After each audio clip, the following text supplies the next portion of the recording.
So Ryan, we're gonna start with the hard-hitting stuff here. Don't lie. How stoked are you this is your winter weather right now? Excited. I mean, traded in the snow boots for some sandals, so we're pretty fired up, you know, as a family, and a little familiar with the LA, being from UCLA, and but we're real excited. You mentioned starting at UCLA. Your entire pro career, though, was spent with the Minnesota Vikings. So what went into the decision to come out here to the Chargers?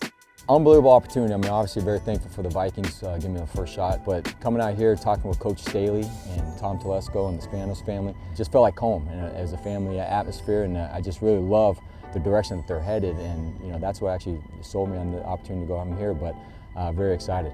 What's it been like working with Brandon Staley so far? Oh, he's amazing. I mean, just everything that everyone talks about, just in terms of the energy, the vision that he has, the love that he has for not only this organization but the players that are in the building, and that's the thing I'm really looking forward to working with and alongside, and hopefully, you know, we just continue to build on the great foundation that they had, but just continue to build with great things.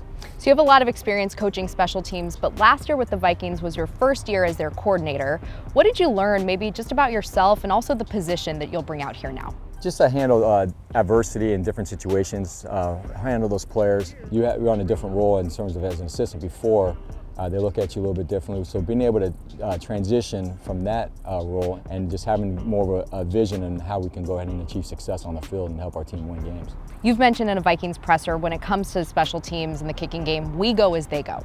What is your key to finding consistency on that unit? We just got to make sure, like you mentioned, I mean, we go as our specialists go. So we got to make sure it all starts obviously on pump. It starts with our snap. So we got to make sure we have a great consistent snap, and that it's all ties in with the work on the field, the film study that we're doing, to then having a great punt, and then allowing our coverage unit to go ahead and cover. So if we don't have that success as a snapper or as a punter, then we're not going to be able to cover and do the things that we need to do outside to go ahead and flip the field and play that complementary football for our team. So, and that's the same thing with the kicker and field goal. If our snap, if we don't have a good consistent snap to the hole with the punter and to the kicker, then we're not going to be able to have that success to put points on the board for our unit. So we got to make sure we solidify that and we go ahead and do a great job and to have that success. Some coaches like a mixture of young guys, older veterans on the squad, offensive, defensive players when it comes to special teams. What's your philosophy there? I want the best football player. That's all I can care about. However you can create value for our organization, to our team, that's what we look forward to. And it could be from a first-round draft pick to a free agent who's tried out on a rookie minicamp. It doesn't matter. If they have value to this team, that's what we look forward to. But the biggest thing is we're not looking for just a corner or running back. We're looking for a complete football player, and that's what the biggest thing is, because they need to be able to go ahead and contribute to our team. You know, the running back might be covering a kick and making tackles, so they got to be contributing on the positive fact, and someone that we can go ahead and rely on an every play basis. You mentioned some of those undrafted guys too. I mean, special teams is really where some guys come in, they make their hay. How do you get guys to buy in? You just got to make sure, I think you guys be honest to these guys, and you show them how you're going to be able to help them, how they're going to be able to be successful. You put them in those positions and be successful.